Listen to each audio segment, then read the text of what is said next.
Yo, what up, you? Jesus. Whoa. Yo, what up, YouTube? How y'all feeling? The other day I got to sit down with a couple of my boys. They're both in the cigar, so we share the smoke, of course. One of them just happens to be an NFL free agent that was picked up by the Baltimore Ravens during their draft season.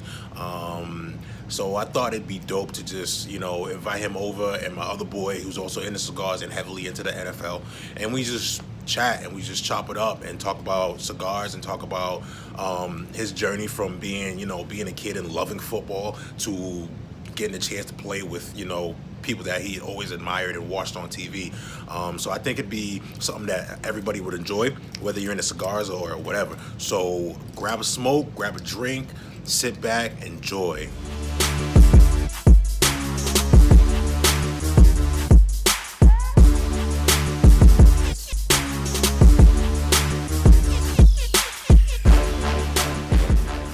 What up, YouTube? Let's do better. Chilling here, we got my boy Michael Darius, aka Mikey. It's good. We got my boy David Tebow over here, aka Dave Most. Alright, and we're gonna be smoking some cigars today, and also we're gonna be talking about my boy over here, Journey. Sir. So, before, I don't know, tell him, what is it like? So we know each other since way back. You gotta speak up. We knew each other since way back since I was like 12, 11. Around there, Yeah, maybe 13-ish. Yeah, I was pretty young. And you guys took me in. He wasn't homeless. Like, I you were homeless. I very much lived in the house. I had parents. Really grateful for that. No, I was with them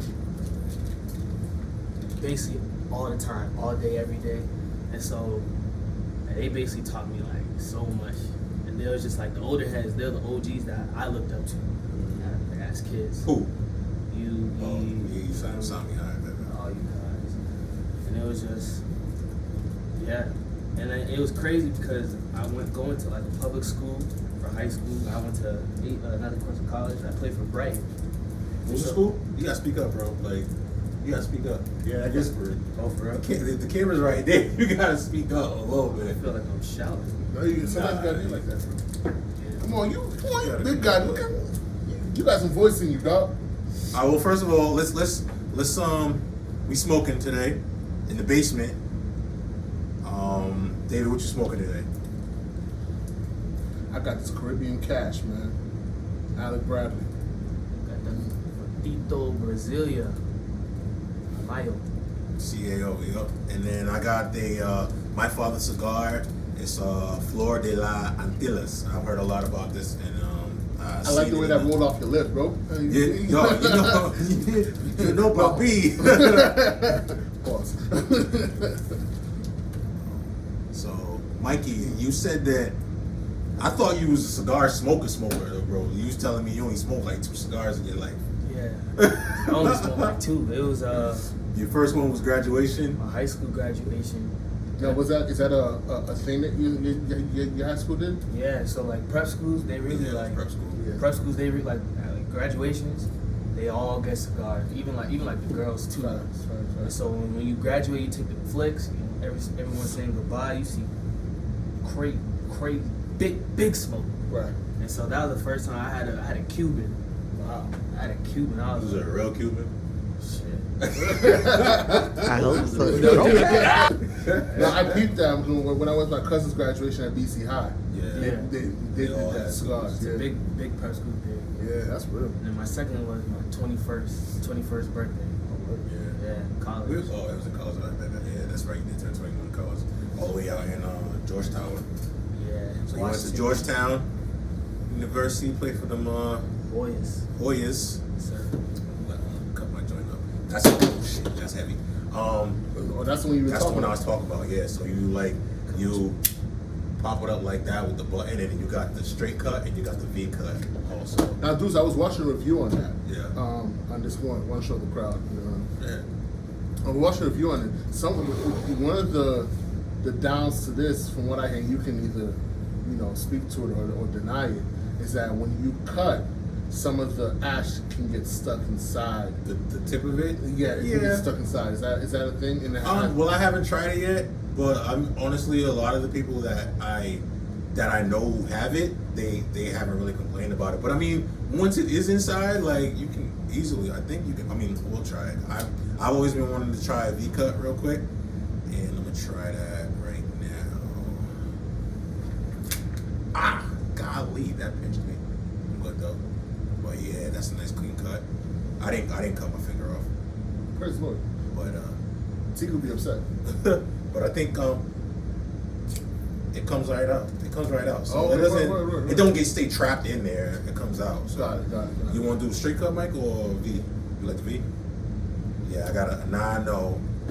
My first time using this. Yeah, I'm good. So nice V.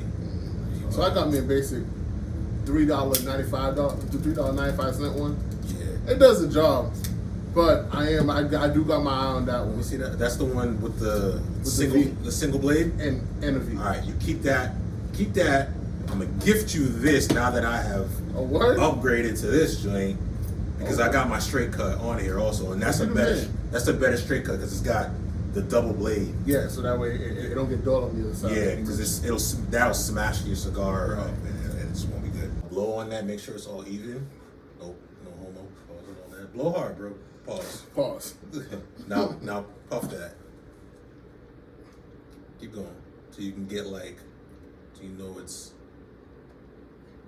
You know you don't inhale, right? You know you don't inhale, right? Yeah, I know. Okay, just check. 2 hours later.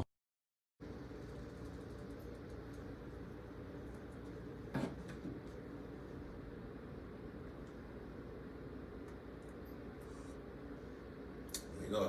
How y'all liking it so far? Thoroughly enjoying it. Yeah? Thoroughly. I bet. All right. What was we talking about?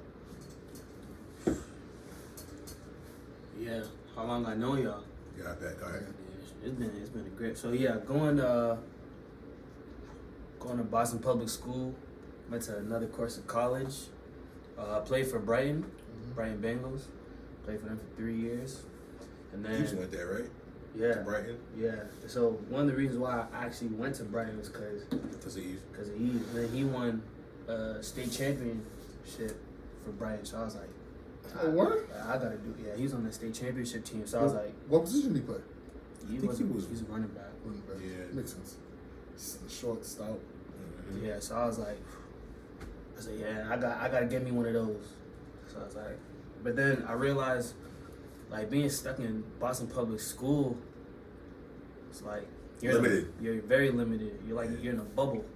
So I felt like I was really limiting myself. So I was like, damn, like, let me explore. And I went to research it, and I had a lot of help from advisors and stuff. And one of my advisors, she went to Holy Cross. And so she went to a boarding school. She was like, yeah, you should try boarding school. Living at school, high school. Like, that whole idea was just like, wait, what? It's like, unheard of, you it's know. like college before college. Right. And so tried to tell my parents. My parents was like, No. No. How you gonna pay for it? Damn. I had those questions. I was like, damn. So went to do more research, and then I had interviews, and then Yeah, interviews at the school. yeah, and then after that, got accepted in the Williston Northampton school in East Hampton, and I had to pay, you know. Really? So what? You got a scholarship or? So prep schools aren't like scholarship; it's like need-based situation. Got So it. they made sure I was covered. So Uh, as soon as I got there, I balled. I have records there. Oh, word? Track, football, yeah. I have Yeah, you records. did do track. That's right. I What's have up? records there, and then I was blessed to receive a degree from Georgetown University. I was at Georgetown for so I graduated a semester early. I graduated in 3.5 years Oh, that's what's up. instead of 4 What's your degree? in government. So I learned a couple things. You know, I'm sure. Yeah. That's what's up, bro. Educated black man, you know, learned a It's couple all right. things. Come on now. Right. Man. You can't. The goal can't just be, you know, to be an athlete. Mm-hmm. You know what I mean? You gotta have those backup goals just in case, because I mean, you're in a sport where injuries are crazy. It takes one play to alter your life. One play, one wrong move, like, Absolutely. and that all-star player is done with. And I've seen a lot of, like, I was watching one of the on the Food Network, like champion like holiday cookie contest or something like that. And one of the hosts of the show, he's a chef, but before he was a chef, he was a pro running back. Eddie Jackson. Oh, okay. I think he played for. I can't remember the team. Actually, the Panthers. I think he played for. Okay. Yeah, but I'm like I wonder, like, what happened? Like, did you get injured and you became a chef, or like whatever? Injuries can do that to you. Yeah, well, one of the things that I'm very happy to see Teddy Bridgewater back on, starting. That boy balling. Yeah, but if you know what happened to him 2, 3 years ago, man, that injury was gruesome. Freak injury, and that happens too. It's wild. So, Alex Smith too. Right. So you graduated. Georgetown. Well, before graduating, like, how'd you make your way? Like, you had scouts, or like how did that all work out? Like, Being at Georgetown or before? just being at Georgetown and then having, like, because if the people don't know right now, like, Yeah. you were drafted by the Not drafted. not drafted. Picked up in free agency. Picked up in free agency. You gotta tell them, you know what I mean? Like, Yeah. picked up in free agency. Undrafted free agent. Undrafted free agent by the Baltimore Ravens. Mm-hmm. Cool. So, like, how was that process? I mean, that was a crazy process. Like, just the whole draft process is just, it's really stressful, because it's just like you're really taking a leap. You're really taking a leap, and like you're not knowing if you're gonna get picked up. Like, all the hard work that you put in, like, the year prior for, like, combine training, and especially, like, I'm part of, like, the COVID class. Right. So basically all those pro days for the small time school, like, football players to show out in front of, like, scouts and shit. It got canceled due to COVID. So I mean, I was blessed to have opportunity to be picked up in free agency and to even be, like, in an NFL camp. Yeah. So that was. So before you got picked up, you didn't go to the combine. No, Okay. I didn't go to combine. All right. So before you got picked up, how did scouts see you, or how were you exposed to scouts? Without combine, without the pro day, how were you exposed to scouts? Just my play on Saturdays. Got it. I mean, so being a small time school, like, player, scouts would come during camp. So during my senior year, like at least like 20 plus NFL teams, they came. Like, they watched me during camp, and so I thankfully had some exposure there, and so I feel like that was really my only exposure, to be honest with you. Right. Like, So scouts weren't like heavily on me, you know what I'm saying? Yeah. It was a 1AA program. Like, I had to go to bowl games too, so I went to 2 bowl games, and so I was thankful to even get an opportunity by Baltimore. So Yeah. Now I seen a lot of your highlight tapes or whatever that you posted and whatnot. Like, you was the man on, like, well, not the man on the field, but like you was one of the guys on the field. Like, yeah, you know what I mean? You did your thing, and not just boasting because you're my boy. Like, if y'all look him up right now, y'all could tell, like, that boy puts in work. Was there any, like, were you getting any, like, what is it, recollection, or not recollection, but admiration by, like, your coaches and the staff and everything like that? Like, or was everybody pretty much treated equally? I mean, it depends where you go, but yeah, like, my coaches, they know the work I put in. You know how much I love the game and how much of a team guy I am. So, I mean, I always just did everything I had to do to put my team in the best position to win. I'm a competitor. Yeah. I compete. That's what's up, man. I seen you, like, That's what's up. even during, like, before you even went off I think it was either before you went off to school, or it might have been one of those summers you were home. and like you was always at the field, like at Hyde Park, Kelly Field, like Field. putting in work with Sami. That was, I think, before you went to school, right? Before you went to Georgetown. Mm-hmm. And like, bro, like I always see the magic. You know what I mean? Like, yo, that boy's special. That boy's special. But that's what's up, bro. Like, definitely proud of you, dog. So Appreciate it, Dougie. yeah, any questions? Well, I think about. So you get the phone call. I'm assuming it's a phone call. Who called you? The receiver coach. Receiver coach. What was his name? If you can say that. I don't know if I can say it. All right, don't say All right, that. okay. Receivers coach. Yeah. He hit you up. What did he say? He was like, hi, so. He was like, how would you like to be a Baltimore Raven? And like, I was just like, Hold on. Did you like? So when you was playing at school, yeah. were there teams that like you wanted? Like, you know how like in high school you have your top 3 colleges you want to go to?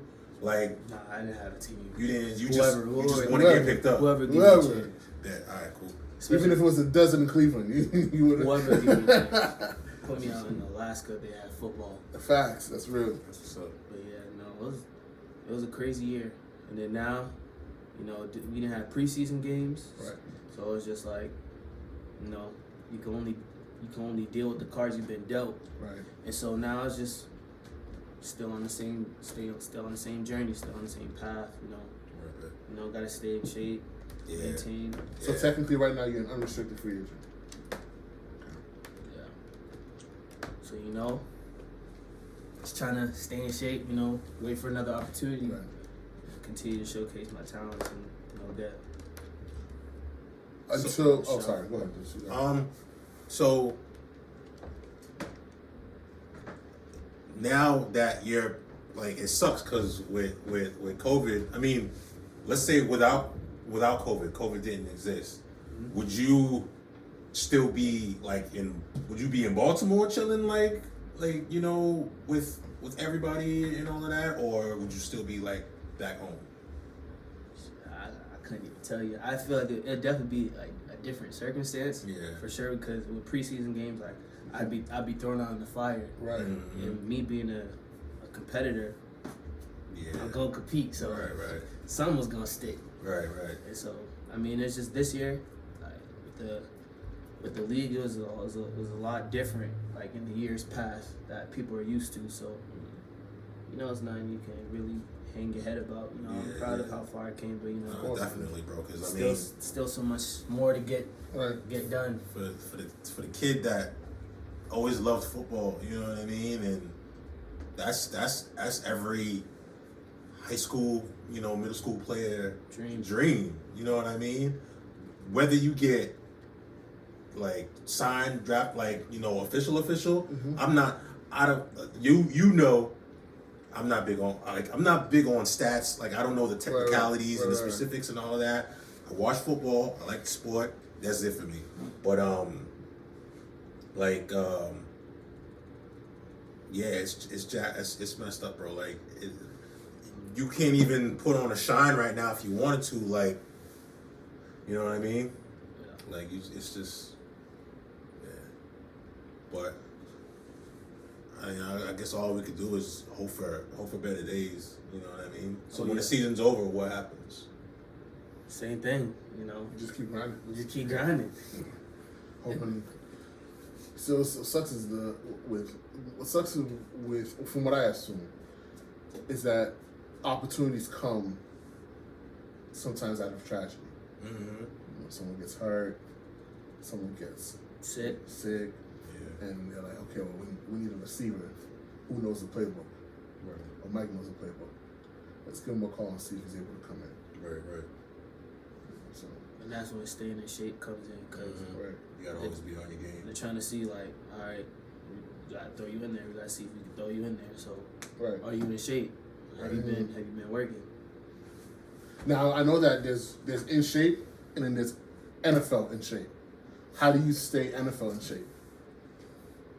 Like, how intense do your personal workouts have to be so you can keep up at that bar? Pretty intense for sure. Like, however you got to condition, sprints, hills, jogs, however you got to do it. You know, I mean, I'm a receiver, so I'm catching every day, running routes every day. Got it. And it's just like the way you work out is like you gotta think about okay, like I'm in season right now. I gotta think about like I can't get tired. I gotta go like 3, 4, 5, 6, 7 routes in a row. Wow. Wow. Not get tired. Just keep going. Right. And then also like maintaining strength. Right. And like it's hard like during COVID, a lot of gyms they're closed. Right. You know, you gotta try to go through back routes, try to go through different gyms that'll let you live. Like COVID's just a different monster. Yeah. different beast. So, do you have anybody that you train with that's kind of on that NFL level that you know can keep you accountable? Yeah. Or, I get that. Yeah. I got some boys. I'm assuming for a receiver, the balls that you catch in training, they have to be tight. They have to be fast. I mean, so yeah. you could, I you don't get tired. I don't really have like NFL quarterbacks that Right. are out here, but like any quarterback I can get, is great. I'm grateful. That's fact. That's fact. I'm grateful. You know. That's fact. That's what's up. Do you think you'll ever get to a point where you're like, maybe I gotta consider arena or Canadian football? Because I know that's some route. That's the route some players take. I definitely wouldn't turn it down. Definitely. I mean, football is football. You know Right. what I'm saying? I was about to say that. Like, That's the fact. passion is no matter who you're playing with. Like, if you get an opportunity, Right, of course. you ain't gonna pass it down. That's what's up. You got any questions, Zeus? So now, when you got that call, where were you at? Were you home or were you in Georgetown? Nah, I was in Orlando, Florida. Oh, that's right, yeah, because you was training. I was trained in Florida. Bet. Yeah. And then who's around? Like, was it tough not being around? I'm sure not being around your family, like, because you watch it on TV. You know, all these players, all these athletes are like in their living room with a suit on, and like you know they got the hat already. They got their family all around them. Like, how did that feel getting that call? And you like your family was back here in Boston. I actually tried to come home, but that's like the spike of COVID. Yeah. Right. So draft April, late April. So I actually tried to come home, but like my parents was like, we don't want you to get sick. Right. We don't want to get sick. Right. And you gonna be traveling. We were like, so they told me to stay put. Like, yeah, it was tough, but it was like, I've been like away from my parents so long. Like it was just another business trip that I was used to, and it was just like I got to share. I called them immediately. Told them like Yo, that's lit, bro. Oh my God, that's so I can dope. only imagine like the feeling like just bursting out your chest. You know, I couldn't even watch. I couldn't watch it. Yeah. I couldn't watch the draft. Like that. It's demoralizing. Watching names go. Watching names go and not. And I see it's like at high school when you sign up for something and then like you go to the board and you see everybody else excited and then you like looking for your name, like it's just Think about that magnified by 100,000. So when you got the call, did you already have an agent? Yeah. All right. So what did he prepare you for? Was there a projection for you, a round for you that possibly undrafted free agent, Undrafted. late seventh late round. 7? Okay. So I knew. Right. I anticipated being undrafted free agent, being like, cause I didn't go to combine, I didn't get a pro day. Right. So like I anticipated it. It's just like I just need a shot. Can I get a shot? And then lo and behold, I got a shot. So he just told me, he said, just don't sit there watching all those names go by, because it takes a toll mentally. I bet. oh yeah. It takes a toll mentally. So I was like, I can't. It's kind of like that FOMO, like just fear of missing out, and then like you just I check in here and there. See, yeah. Now